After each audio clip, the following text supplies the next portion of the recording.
Gusto mo ba na babalik sa'yo agad-agad ang taong mahal mo at hindi na siya magdadalawang isip na balikan ka at mamahalin? Ito ay madaming gumagawa at talagang mabilis ang bisa nito.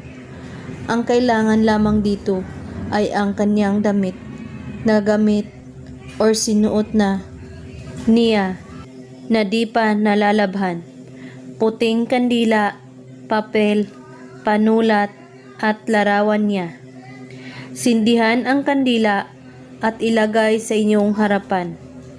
At magfo-focus ka at magko-concentrate. Iisipin ang kanyang magandang bagay na pinagsasaluhan ninyo noon. Ngayon, isulat mo sa papel ang kanyang pangalan. Punuin mo ito sa kanyang pangalan. Saka mo ilagay ang kanyang larawan sa iyong harapan.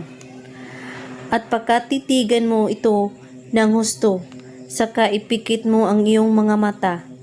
At pagkaisipin siya, kailangan ay parang makikita mo ang kanyang mukha. Ngayon ay humiling ka ng isang kahilingan sa kandila tungkol sa kanya. At pagkatapos, ilagay mo ang kanyang larawan sa papel na may sulat na pangalan niya. At pagkatapos, itupi ang papel na 4 na tupi. Saka mo ito ilagay sa kanyang damit. At hawakan mo ang kanyang damit at banggitin ang kanyang pangalan at ang inyong mga kahilingan.